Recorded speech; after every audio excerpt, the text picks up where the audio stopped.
So thank you for coming to our podcast, Prof. Of course. And how about you introduce yourself briefly, and then we can move on to our main topic. I think the introduction that I would like to give is my qualifications to be here, and thank you for inviting me.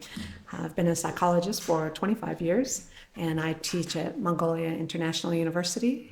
We have a psychology department, and I lead that, and teach marriage and family and lots of different things. So that's the experience I'm bringing, is from mostly counseling experience, and then training and life experience also. So I have prepared questions about the topic, and I'll give you some of them, and then we can keep talking about the thing, or we can move on to the next question if you think you're finished.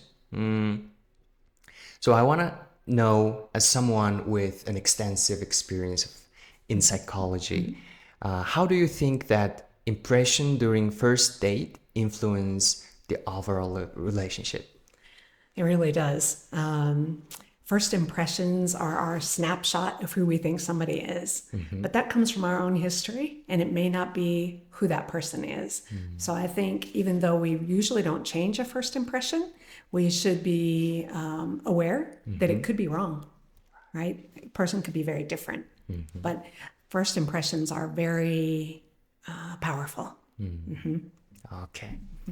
I want to know what kind of first impression, the impression based on the outfit or the faces, facial expressions, or how well they communicate, or how well they behave. Which one is more influential? I think that varies by person. I think our first seeing the person, if we haven't met them before, that visual, like how are they dressed? Are they aloof? Are they very warm? Do they look stylish according to like what you like? And are they on time? Do they have good manners? So that shows character. And how they treat the waiter or waitress, like the server, how do they behave? How considerate are they to you as the other person? So I think it can be that instant, and then plus throughout the date, what's your impression? But first impression in my mind is when you see them, what do you think? I think sometimes when I'm talking about it could be incorrect is from my personal experience in high school. So I had a seriously bad relationship, toxic relationship with a football player in high school, right? Athlete. So when I meet someone who has that kind of persona, that projection, and they're athletic and they wear athletic wear and they talk about sports, my first impression is like I back up. But then I know this about myself. So I think, no, wait, you could be wrong. Right. I can't generalize to the whole population of athletes that they're all arrogant jerks and abusive, right? That's not fair. So we have to be aware of our own biases or past experience that could be a negative implication that might not be true. It might be true. You have to see, but it's not fair to judge someone based on your past experience because you might be wrong. Та бүхэнд профессор Jennifer-ийн яриад таалагдж байгаа гэж найдаж байна. Түүний яриатай холбоотой мөн 2 сарын 14-нд Валентины баяр болж байгаатай холбогдуулан Болзооноос багийнхан 2 дугаар сарын 10-ны өдөр Bean Coffee Shop-тай хамтран 20-30 насны залуучуудад зориулан сохор болзоо, хурдан болзоо, сэтгэл зүйн тренинг, харилцааны тренингуудыг хослуулсан оройг бэлдсэн байгаа. Тэгэхээр та бүхэн тэр ивентийн тухай description хэсэг дээр байгаа линкээр орж дэлгэрэнгүй мэдээлэл аваад бүртгүүлээд манай авьяадад хүрэлцэн ирээрэй. Бид нэр танд хосоо олоход чинь туслах болно. Мөн анхны болзоон дээр түүнээс цааших болзоонууд дээр ямар арга барил ашиглаж хэрхэн харилцаагаа сайжруулж авч явах тухай типүүдийг өгөх болно шүү. Bean бол Монголын анхны specialty coffee гаргадаг кофе шопуудын нэг. Та хүссэн кофе үрээ хүссэн аргаар нэрвүүлэн уух боломжтой. За тэгээд профессорын яриа руу эргэн орцгоё. Why do you think first dates are such a nerve-wracking experience for many people? Yeah. Of course, I'm a cognitive behavioral psychologist, so it means I think the emphasis is on your thinking. If you're thinking, oh, this is the one, there's only one person that's my soulmate in the world, and I have to find them. And then you put all this pressure on yourself to make this work. Maybe this is them, maybe this is them. And we get very nervous. And I think it's inappropriate because I don't think there's just one person for you. That aside, we can look at it and think in a different way. Oh, this is a person I don't know yet. I can ask good questions, listen for understanding, and get to know this person. And if it works out and if it's a good fit for dating, a romantic relationship, great. And if not, it's okay. A first date, you don't have a lot invested yet. So you shouldn't, right? So it doesn't have to be like catastrophic or, damaging. If it doesn't work out, it's okay. Yeah. Okay, got it. And the next one is, from your perspective or personal experience, what makes the first date memorable and for better or worse? Yeah. We put so much expectation into a first date. You get ready, maybe you buy new clothes. If you're planning a date, you put a lot of thought into it, where to go, what to say. You think about questions you want to ask, all these things. So you have a lot of investment in it. And I think that adds to it, right? And good or bad, right? It could be good or bad. We're not always exactly sure how that will turn out. And it may just not be a good fit, but it might be. Yeah. And I think to take that pressure off yourself is a great idea. Your whole rest of your life doesn't depend on this one moment, right? In any case, it's not like that in life. Okay. Yeah. The next thing is, have you ever witnessed a particularly successful or disastrous first date story that you'd be willing to share, if it's okay? Yeah. I think a positive would be good. This is actually a person I know well. So the guy asked the girl, hey, would you like to go to the library and read this particular author that we both like and then get a coffee and talk about it? And she said, yes, I would. I think that would be great. And they've been married for 12 years now. And it was really he knew her, he knew himself. They had this mutual interest. So he planned a date that would meet that mutual interest, but also give them something to talk about where they could talk about deep things and not maybe just go to a movie and look at a screen and not really relate to each other, but talk and really know the other person's views and what they think about this author and life. And it was very successful. But you usually don't have a first date at a library, right? So that was a big risk. What if somebody said like, what? No. Then that wouldn't have been his person, because he is like an avid reader. So I think if we fake who we are, we're going to have to keep faking who we are. Yeah. So just be your authentic self. And that's all you need to be. You don't need to, oh, I love sushi when you hate sushi. Just be your authentic self. And that's what that person needs to know. Right? And that's who they need to know. And it's enough. You don't have to be someone else. Based on that answer, I thought that some people are afraid of losing what they have right now, the people around them or the things around them. And then they pretend to be someone else so that they can keep that. If they be themselves, they're going to lose it. And then maybe they're going to be around people who he or she doesn't like or who she doesn't prefer, etc. So how can we be that authentic, genuine self? I think one reason to be that authentic self is that if you are with someone based on a created self, then the person that you really would like to be with, you won't be with, because you'll be with this person that is in this fake version of yourself. And then the person that would be really good for you is going to walk by because you're with this other person. So you might miss really a good opportunity by holding on to this one that's not so great. So it's like if your parents want to give you a new gift, but you're like, no, I have this one and I have this one and I don't want to give it up but what they're going to give you is so much better, but you're afraid. So making decisions based on fear is not a good idea, right? So if we can be our genuine self, and if we're afraid to be, I think that we should take some time to develop who we are and confidence in ourselves before we're in a relationship. Because maybe people think, oh, relationship will fix me and they'll complete me. But it's not true. If you want a healthy relationship, you have two healthy people and not two people who are afraid.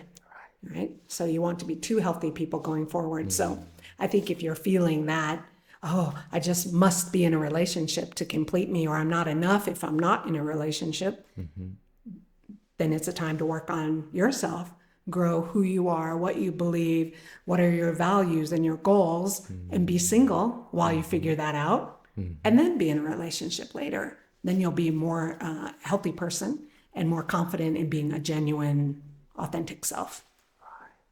And I've met people who are so afraid or nervous or anxious about being alone, and then they get rushed to get into the relationship, and then they break up again, and then the whole negative emotions again, and it seems like a circle. That's right. Do you think that's one type of a personality, or is it related to anything other than the personality?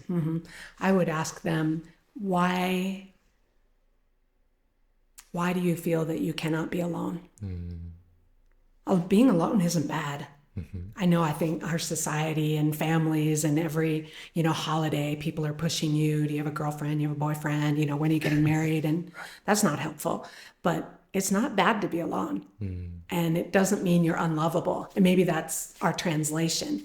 If I don't have a boyfriend or if I don't have a girlfriend, then I'm not lovable and I don't have any value, which is not true. This is like that faulty thinking.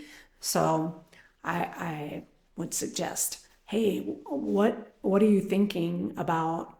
Why is it so hard to be alone? And where is your value? Everyone has value.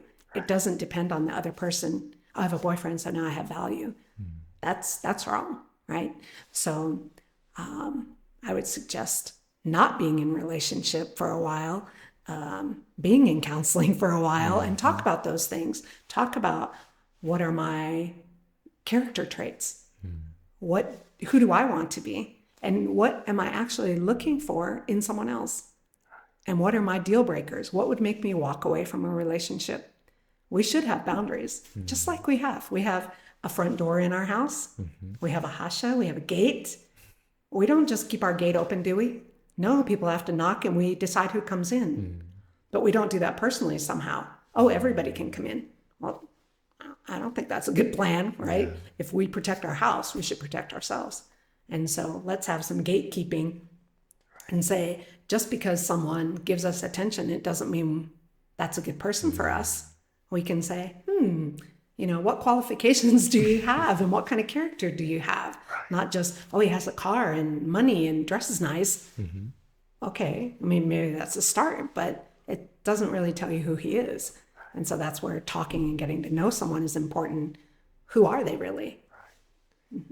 Okay, I think that leads to us, our new age, like the digital age. How about using social media platforms for choosing a date partner or maybe a partner for a long-term relationship? Yeah, and I know there's a big generational difference, right? I'm 60. And so, of course, most of my life, we didn't have the internet at all, right? I'm before Google, I'm before the internet. So I think it can be useful, a useful way to meet people. And I think it can be helpful, but I would also like that personal interaction in a deep level, which even maybe people in personally dating don't do, right? So it's not just to pick on, online dating is just wrong because you don't know each other. People can do that in person too. So I think if you ask good questions and real questions and you're your real self, it can be a good platform. My personal bias is who's around you doing what you're doing. And that's who I would look to. But if the people around you are doing online work and doing the same kind of things you're doing all around the world, then those are the people around you. But just to have those good questions, have that authentic communication. And I just suggested to someone yesterday, instead of just texting, how about a video call once a week? Because there was a lot of miscommunication in their relationship because he said this. I said, do you know what he meant by that? Well, this is what I thought. Right. That's what you thought, but you didn't ask what he meant. Right. So if someone types something, we hear it in our own voice, which could be totally inaccurate. Yeah. Maybe he said it like, oh, haha, or, oh, really? Not, oh, really? Ew. Right. And so the tone of voice, we interpret that. Yeah. So I think the video call is a much better, more authentic way to get to know someone because we have nonverbal communication, which is so important, and tone of voice, which is so important. And that's why emojis were born, right? Yeah. To kind of give a little more depth to what you're saying, right? So I know it's not my generation, but I think it's effective. Yeah. And it can be healthy if we do these things, just like in-person relationships can be healthy if we do these, being authentic, asking good questions, thinking about our thinking. Who are we? What is our character? And what are our standards for ourselves? I think sometimes we think we don't have any standards or we shouldn't have any standards. Just whoever's interested in me, I'll like them. Yeah. And I hear that a lot. If I ask a boy, what do you like about her?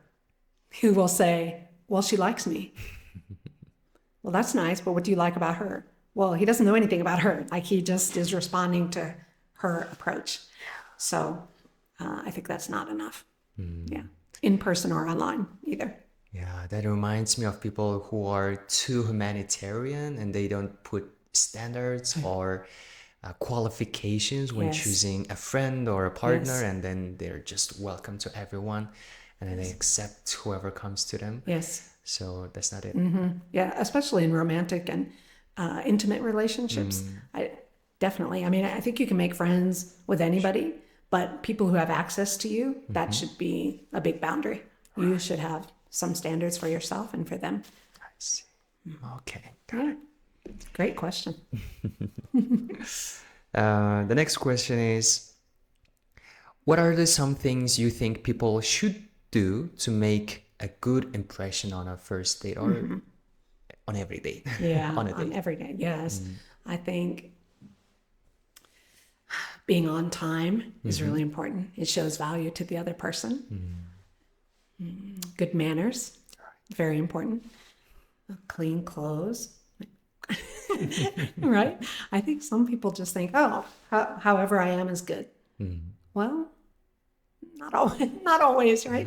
I wake up and my hair is everywhere. I'm not going to go on a first date like that. So I think having a plan also for, or, some options for what you want to do. I think here's another generational difference.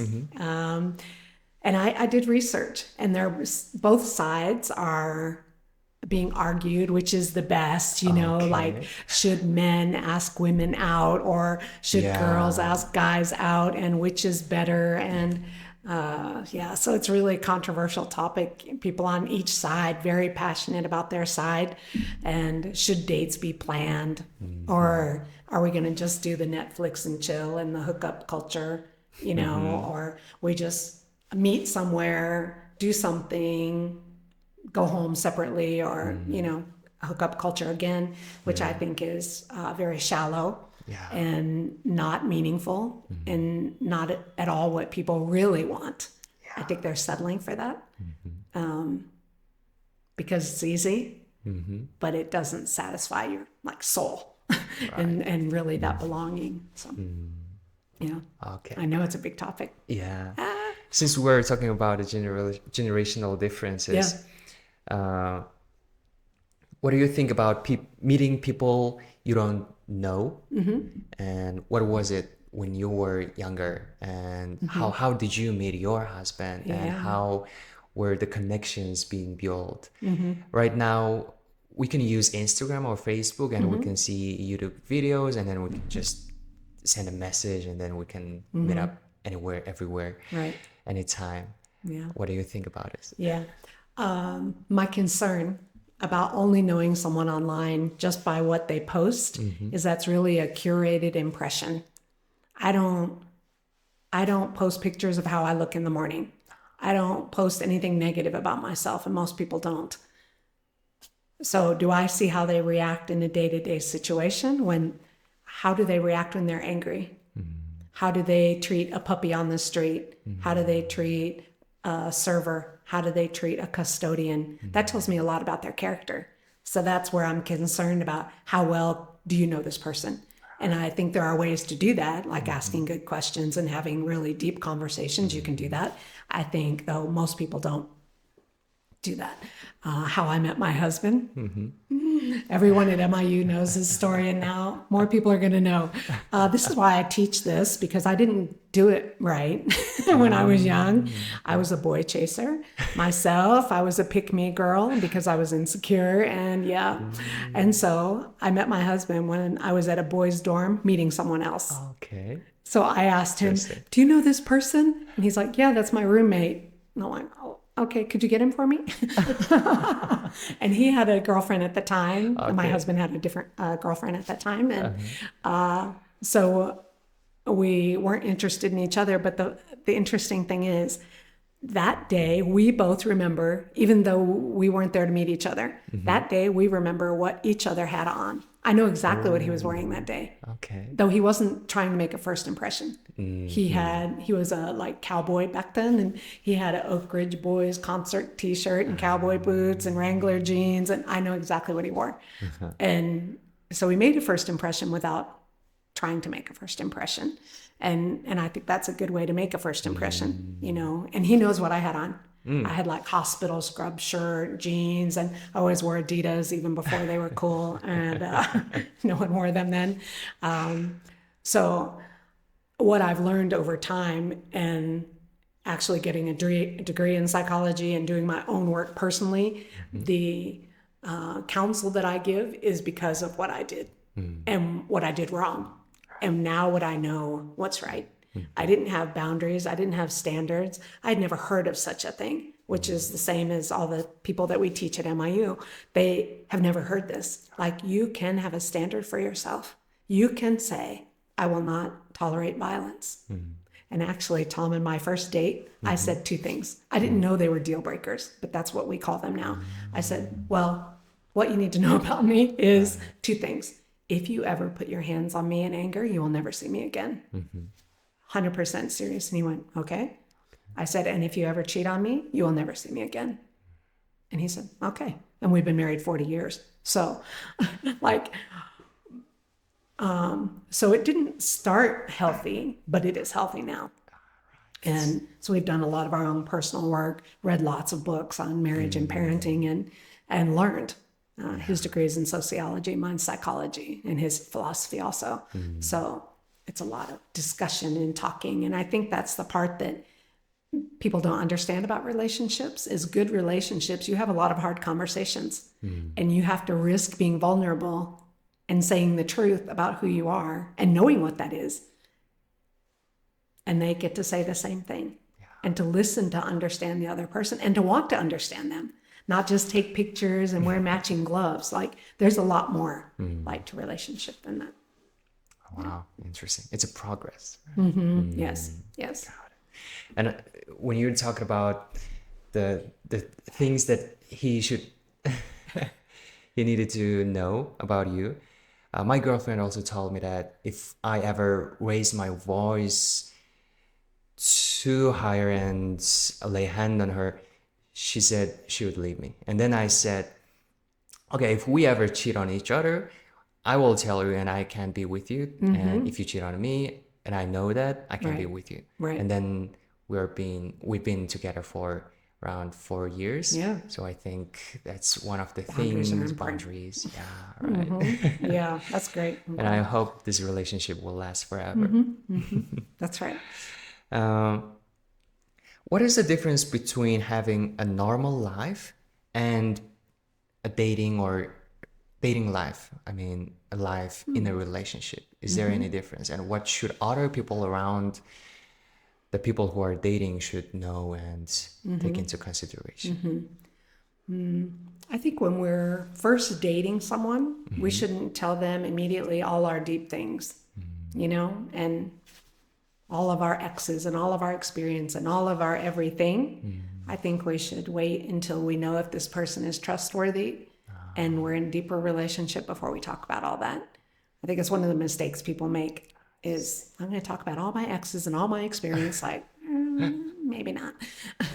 So I think that it's a process, it's progress. And as they're more trustworthy and the more you feel comfortable and that you can trust them and you can be authentic, then you can share more. But I think there shouldn't be a big difference, maybe not any difference, between our day-to-day person and our dating person, right? If we start off fake, we're going to have to continue to be fake, and it's not going to work out.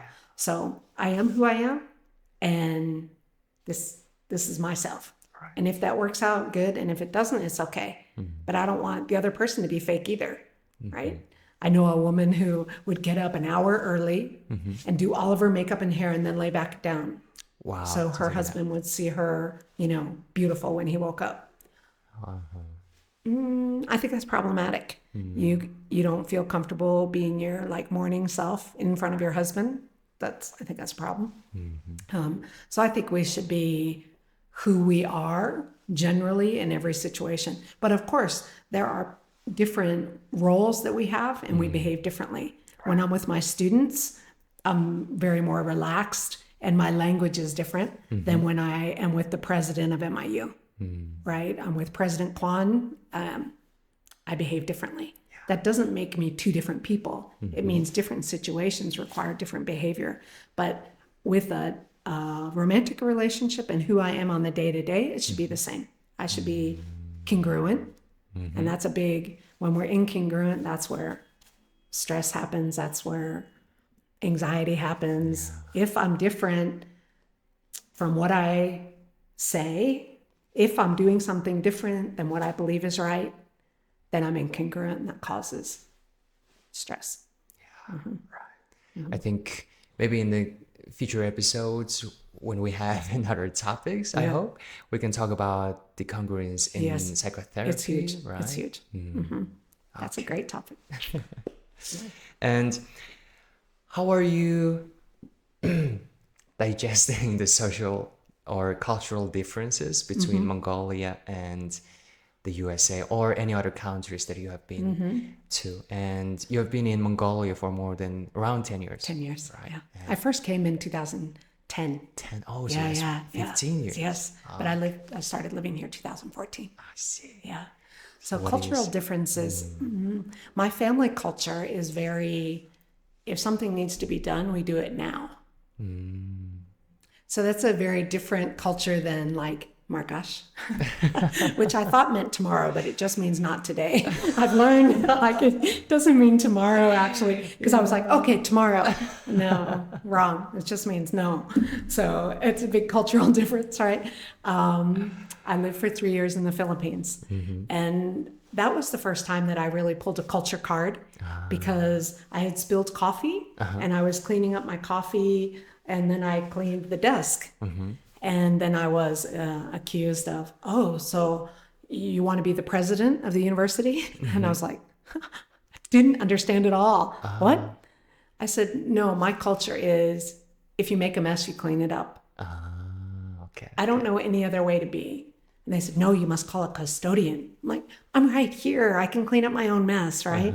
And so that was one of my first confrontations with my own culture being different than the culture where I lived. And so, especially I think because I'm German and Scottish. And so I have this very, do it now, perfectionistic thing. And I'm really known at MIU for taking down old posters or taking tape off the wall or, you know, if I notice something that is not fixed, I fix it. And my motto is leave it better than you found it. People, places, environments, everything. if I come into a room, it should be better when I leave. The people, everything. So that's a different perspective, right? How about in relationship? I think we are consuming so much pop culture things from the social media, especially Mongolians, and those cultures are being produced in Western cultures, and then we try to be someone who were grown up in a Western country or who knows a lot about the movies and musics from the Western countries, etc. And then we leave what our country is doing and the people around us doing and people around us, how they are behaving or communicating.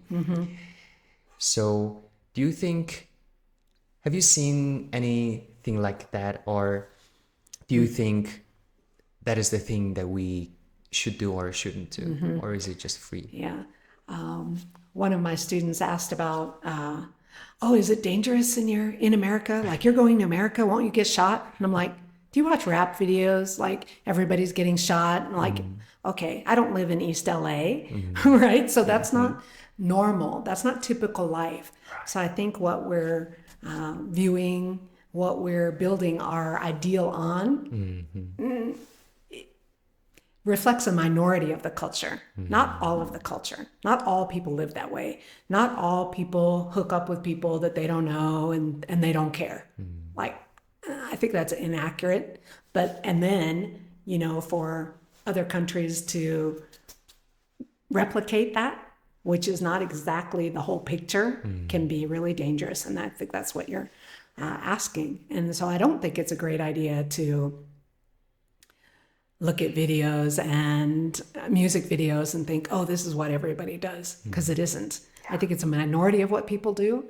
And then we think, oh, we're supposed to do that.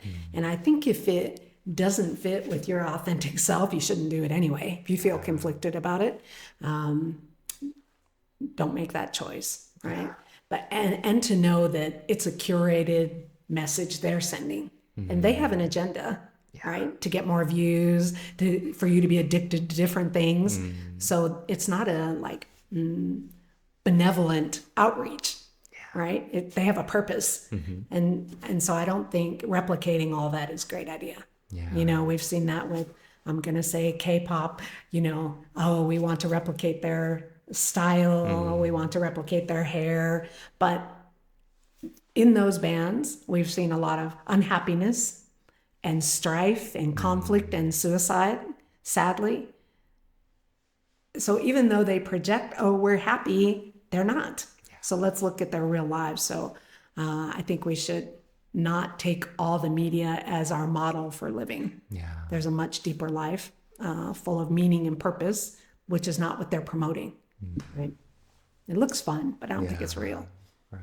I've seen people who are pushing ideas that I get from the movies. For example, there's a famous Netflix series called Sex Education. Yes. And there's another series called Euphoria, which are two extreme presentations of some ideas. And then I met people who watched them, and then they thought that, oh, we should be like that, because do you see how they're expressing themselves freely and how they're getting more happier, etc. And then there are other people who haven't watched those movies, who have more traditional values and ideas, and they're contradicting each other. And sometimes the miscommunication gets so much harsh. Yes. Yeah. Yeah. I think it's helpful if we have dialogue about these things, to listen to understand, and then to have kind conversations about it, and not just be so harsh and, oh, this is terrible. Well, maybe it's not healthy, right? And maybe it isn't really replicating anything that really happens. Some parts of it are, like, to cite an older movie like Mean Girls. There are groups like that in high schools in America. They really represent those girls, but that's these like 5 girls out of a whole school. So it's not the whole school behaving this way, right? There's all these different subgroups, that's accurate, but it doesn't mean that everyone should be a mean girl. And the point of the movie is that no one should be. right? So we have to take away like the right, the right takeaway. Okay. Yeah. I want to move on to the next question. Sure. What are the common mistakes people make during the date and when they're in the relationship? I thought of Inside Out too. Okay. A lot of people have seen that, right?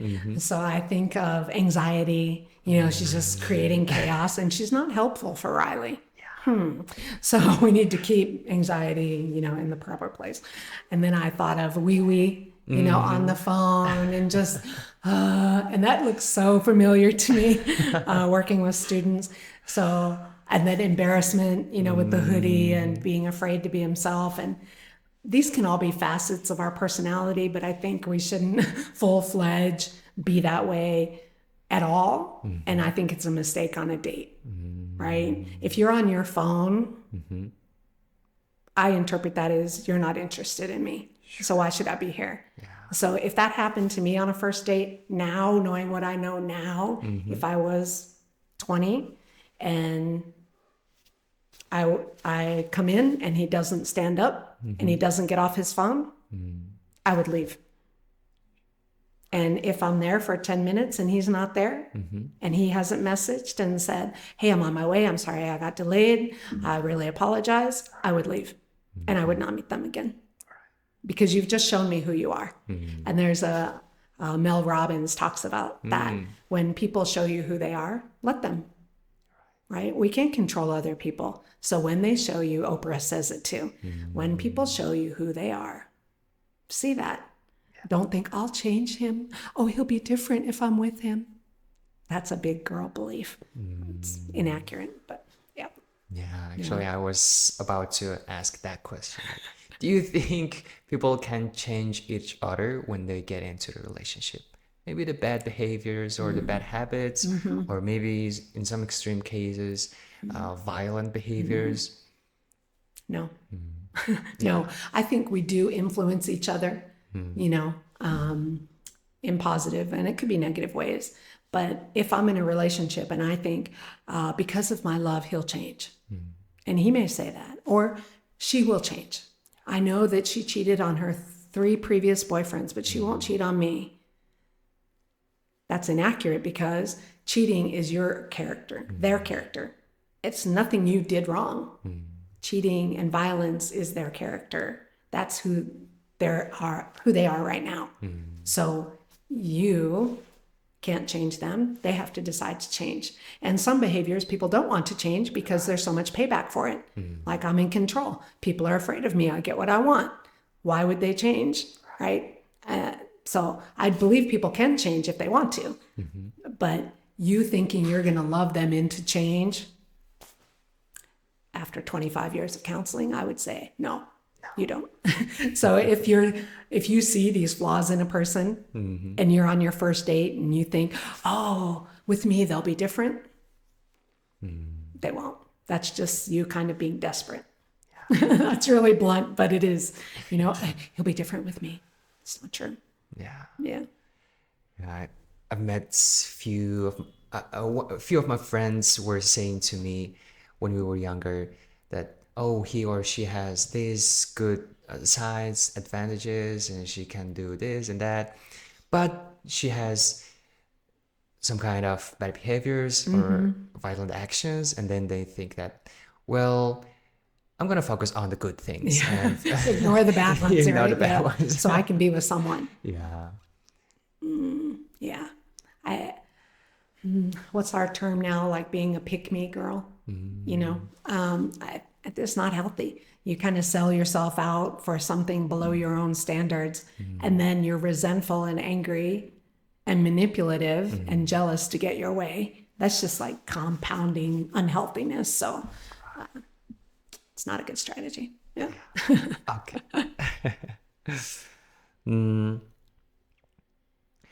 What do you think about traditional gender norms and how they impact the dating life or the relationship? Yeah, and this is different in our generations, but I think if we in our generation, if you're dating, I think you can talk about those.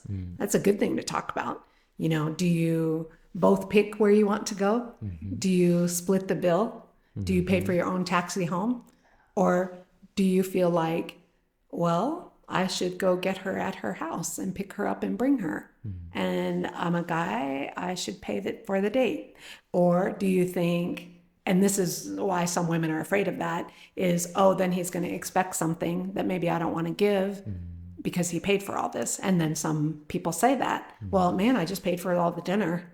Right? So I can see why it has become how it is. Like, hey, I'll drive myself there and I will pay for my half, or you pay for dinner, I'll pay for coffee and dessert after. And this will be very egalitarian, very equitable. And then we'll just go home, or we'll do whatever we want to do next. And so I think it's very changing, but not across the board. Not everyone has gone to more contemporary gender roles. There are still girls who want guys to come pick them up. And there are still guys who want to do that. So there are still guys that don't want girls to ask them out. There are still girls who won't ask a guy out. So there's not one answer now. And so I think that adds to some confusion and some hesitancy. Like, well, if I ask her out, maybe she won't want me to ask her out. So I'll just wait for her to ask me out. And then it's like this, we don't know what to do because it's not clear now, because it's up to every individual what they prefer. I think there's a lot of fear, and there's a lot of, I just won't be with anybody. I don't need to be. And then that's a whole nother, maybe a whole different question. Yeah. So in that case, how can you approach to solve that? If you really have your own standard and you think, hey, I think as a man, it's my job to make sure she gets there, to make sure she gets home safely, protect, provide. It's my job. Then that's who you are. And then you can ask someone out. And if they say, no, I don't like it like that, then you can say, oh, well, I really do. And so I guess it may not work out, right? Because this is a strong belief on my part. And if you have your strong belief that's very different on your part, then okay, we don't have to go anywhere. We don't have to do anything. It's not a good fit. So I think it's worth the risk. But what I see is people not taking the risk. You know, I just won't ask anybody out because I'm afraid of rejection or afraid they'll say no because of what that means to me. If they say no, it doesn't have to be devastating. It could just be, okay, not, oh, I'm unlovable. And, you know, it feeds all this insecurity I already have. Yeah. From my own experience, I also said some things that I thought that I can change because I love my girlfriend. And then turned out that I couldn't change for a long period of time, and then she notices the cues that I'm not changing, and then she points it out. She reminds you. You told me that you're going to change. You at least you told me you're going to try to change. And then, well, in my opinion, I'm still trying, but not there yet. So sometimes there's some adjustments, and sometimes if you really love that person, I think you try to change, right? But what I learned from that experience is never give a yes answer to some kind of request that's coming from the other person about to change yourself. You need to really consider if you can really change and that is it aspect, something you right? want to change? Yes. Right? Not because that person is wanting you to change. Yes.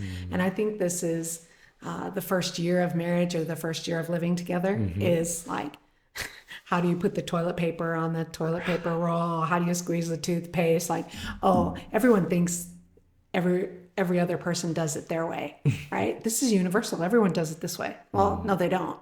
And so that's a whole negotiation of relationships.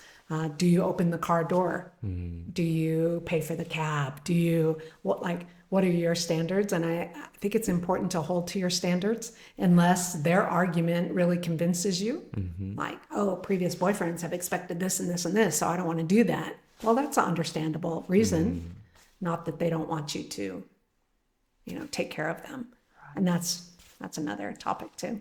Yeah. What do you think after years of counseling and building a family, the single factor, if you can mention, for building a happy marriage or happy long-term relationship, what would it be for you? One of the things I was thinking about preparing for this is that we know Maslow's hierarchy of needs, right? Yeah. So food and safety and then belonging, right? I think in this generation, we're rejecting the idea of belonging being important. And as if belonging is a weakness. Belonging, like feeling, being known and knowing someone else deeply. That's what relationships are built on. Good family relationships, healthy family relationships are built on trust and belonging. And it's not a bad thing. I think our resistance to belonging is fear of rejection from our past, from our current situation. So we trade the depth for something shallow and let hookup culture where I don't even know you and I don't care to know you. This is a physical thing as a replacement for belonging and trusting and admiring in this deep relationship. But I think that's why so many people feel very alone and anxious and depressed and unfulfilled because we're accepting, what do I want to say? We're accepting a trade, a very shallow thing for a very deep thing. And it's not satisfying, but we think it's enough. But it's just a bad trade. It's a bad trade. So to answer your question, I think belonging to someone, to love, to be known, and loving someone else and knowing them deeply is what relationships, healthy relationships are built on. But that takes risk, right? And it takes knowing who you are and what you want. And that takes work. So for young people, I think it's the time to decide who you are, what you want out of life, and to hold to those qualities and standards for yourself. Okay. Yeah. Thank you so much, Prof. Of course. And before we end the episode, I want to ask some questions from our listeners, and we have few. And the first one is quite a big one. He wants to know what the love is actually. Yes. Love actually is respect, admiration, trust. Infatuation is woo-hoo, just all the tingly parts. But love is admiration and respect and that mutual consideration. Right. Okay. The next one is she's wondering what the attachment does to our relationship. Yes, it can affect your current relationship. So if you grew up anxious or avoidant, you can change that. There is hope for change. You have to be insightful and know what happened in your childhood and work on that to become healthy. It could be with a counselor or a coach and talk about those things and have a different path. Your childhood does not determine your future. It can be different. Right. And one of your students wants to know how to overcome the anxiousness during the first date. And is there any techniques or tips that you can suggest? Two things I'd like to, well, three. Think about your thinking. How much pressure are you putting on yourself for this to be this one person that you're finding in the universe? The second one would be box breathing that the U.S. Navy SEALs use, breathing technique. And it calms down your heart rate and helps you relax. And then wall push-ups. Yeah. Can you explain what the wall push-up is? Sure. So instead of doing a push-up on the ground, wherever you are, you can do a push-up on the wall, putting your feet like behind you and just doing wall push-ups. And to the degree that you're nervous, how many you do, right? So 50, 75 quick push-ups helps your body think that you ran away or fought the situation. So your heart rate will go down, your eyes will not dilate, you'll relax, and then you'll be able to do the next thing that you need to do. So you get to the location early to the date site, you go in the restroom, you knock out 75 push-ups, you can calm down and your body will relax and you can have a better date. Okay. Yeah. And how do you handle a rejection after a first date? After a first date, I think it should be quickly handled because you don't have that much investment. It's different than a long-term relationship breakup. So I would think, okay, well, I met a new person. It didn't work out in a romantic way. It's okay. And move on. We don't have to overthink what every little action we did or they did. It just wasn't a good fit. So move on to the next thing. Okay.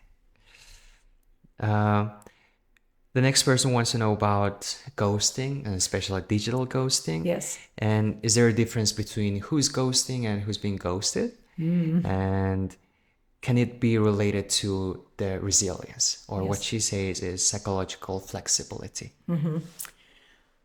That's a great question. I think ghosting is really, you hurt my feelings and I don't want to talk to you. That's what it is. Or this isn't working and I don't want to tell you directly that it's not working. So I think more resilient behavior would be to directly tell the person, I felt this way when you did this. Could you help me understand your action? That's a healthier way to deal with it, more resilient. Or after this experience dating, it's not a good fit. It's not working out for me. So I won't be talking anymore, right? Just say it instead of trying to be nice. Just say it. And that's much more healthy position, more resilient. And then you can move on. If someone ghosts you, you don't know exactly all the reasons. Okay, well, they did. And that's their choice. And now you can make your next choice. We don't have to overthink and overanalyze and think it's us. It's them. Just move on. Right. I just remembered one of my friends' experience when she got ghosted. And it was a bad experience for her. She got depressed and then she lost some hairs and she didn't eat enough food and she was malnourished, etc. So I think ghosting is a very bad thing for some people. Yes. When they have some feeling, when they have a very deep feeling to the other people, to the other person, and then that person ghosts the other part, and that leaves a very big wound. Right. Well, and especially if it was a longer relationship, maybe not just after a first date kind of ghosting, but a longer relationship, and then they just ghost you. I think it's important to process that loss because it's a loss and process that, go through those steps and, not linear steps, but this process of loss and talking to someone would be very helpful just to talk about it and the rejection of it and how deep it is and why it's that deep. When it's a serious relationship, we are going to feel it more deeply and think, what did I do? But it maybe isn't what you did. Maybe it's them. We don't know, right? So the healthier thing is to explain to people rather than ghosting. But I think especially in an online environment, it's easy to ghost you because I don't have to see you. And I can delete you from all my social media, right? And I've seen people do that when they're mad at their boyfriend or girlfriend, they'll just delete them and then he'll call and they'll make up and then you add them back. It's very unhealthy, I would say, right? So that's that kind of breakup and that kind of ghosting is really painful. But I would just caution not to think it was all you because relationships are two people and it's usually not one person's total fault if something doesn't work. So not to take it like 100% personally. And after hearing her story about being ghosted, before that, I had ghosted a lot, and I didn't know that impact of mine. And then I wanted to change that behavior, and I looked deeper into my behavior, and I found out that, one of the reasons might be related to my attachment style. Right? And then whenever I get too anxious about a relationship, I just hold back and then leave that because that's easier for me. I didn't want to face that side of me. And then because it's scary. It's vulnerable to say, hey, you know, to address it. And from our past that had some pushback, right? So we weren't allowed to express how we feel. But now as adults, we can. And we can learn how to do it. We're not going to be perfect at it from the beginning. Right. And to say I statements like, I feel this when this happened. So you're not accusing the other person. You're just saying how you feel. And then they can say how they feel, which is kind of the scary part. So, yeah, I think it takes a process to learn how to communicate well and to have the courage. It really takes courage to address the situation rather than just avoid it, you know, or isolate ourselves and pretend it didn't happen. Well, we know that it did. So we can just be honest. And it doesn't have to be inflammatory. It doesn't have to be mean or yelling or bad words or demeaning for anyone. It shouldn't be. We can just say, I felt this way. So I don't want to continue in this relationship. Yeah. Okay. Yeah. The last one. When do people break up? Is there a moment or situation that you should break up? Yes. We talked a bit about deal breakers. So we have to know what those are. Like, is it physical violence? Is it name calling? Is it raised voice? Is it cheating? Is it dishonesty? What things make you want to stop a relationship? And I think you need to discuss that when you're in a relationship, not on the first date. You know, it's not appropriate. But if you're dating for a while, you can say, hey, we should discuss our deal breakers. You know, what are your things that you won't tolerate? And what are my things that I won't tolerate? And if that happens, that's when I'll have to say, you know, I can't go further in this and I won't go further in this. And that's protecting yourself and valuing yourself. When we just accept everything, we're not valuing ourselves. And I don't think we should overvalue ourselves and be arrogant, but we shouldn't undervalue ourselves and think we're not worthy at all of healthy relationship, because everybody is. And maybe we haven't seen one modeled, and maybe we don't know anyone who has a healthy relationship, but they're possible. They are. And after a breakup, I've met people who are facing a dilemma that, oh, maybe everyone is like my previous ex, and maybe I am unlucky to be in a relationship, or maybe I am the problem, etc. But mostly people think that,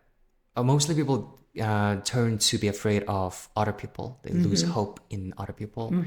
And what do you say to those people? I think if it's a series of breakups or a series of bad relationships, I would ask, where did you meet all these people? I once had this conversation. Oh, I just keep meeting losers. I was like, where do you meet them?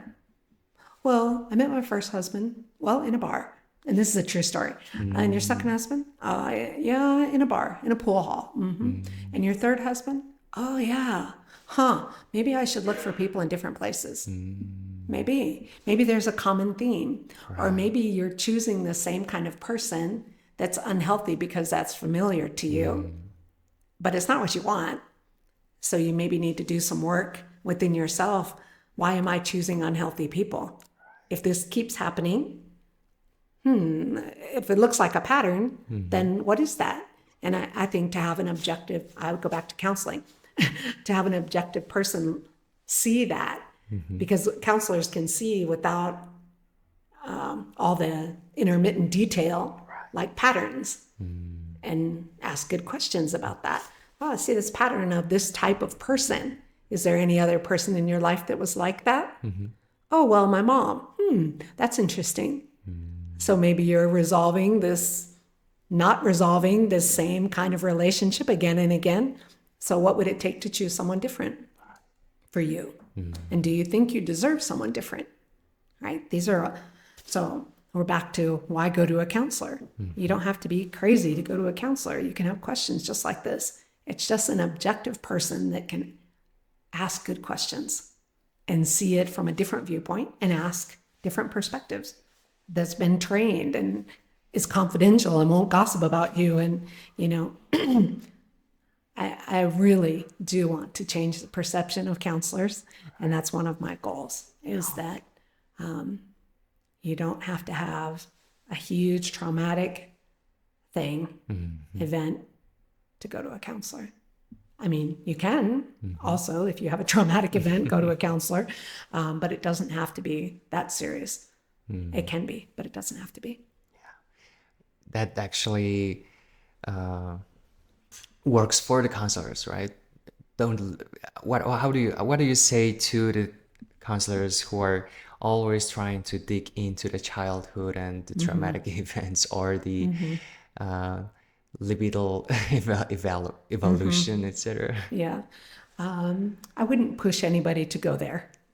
So my first thing is always going to be, think about your thinking. If you don't think you're worth a healthy relationship, you'll keep choosing unhealthy relationships. So what makes you think you don't deserve one? And if they bring up their childhood, and I was always called useless and I should have never been born, and those things affect you, affect your self-image, affect what you think you're worthy of having, if you're lovable or not. And so, and also I think that clients should be the leader in counseling and not the therapist. It's not like a doctor and patient relationship. It's teamwork is how I see it. Okay, so for the last question, I want to ask one question, and that is, what do you say to people who are afraid of being in a relationship, or people who say that they don't need any relationship because they're strong and independent, and the loving and belonging is just a myth that people came up with because the marriage is a creation of people, etc. What do you think about that? Yeah. I think that all comes from fear, actually. Fear of rejection, fear of being hurt, maybe their past experiences that all build into this, I'm going to run away from the possibility of that happening to me. But I am confident, really, that every person desires in a deep way to be known and to know someone else and to be loved and to love someone else.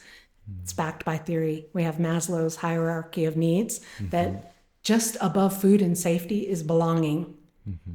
So if we don't satisfy belonging in relationship, then we trade it for lesser things. It could be, I don't know, G-Wagons, it could be brand name bags, it could be any shallow kind of representation of belonging that doesn't satisfy you. And I think that's where a lot of pain continues, because it does not satisfy you. And that's where shame and guilt and loneliness come from. Great question. Thank you. A very great answer. Thank you so much, Prof. Thank you so much for the preparation and accepting our request and coming into our newly built studio. Yeah, I'm so happy to be here. Thank you for your invitation. Okay. And I hope we'll meet again to make more episodes. I'm down. I'll be here. Yeah. Nice.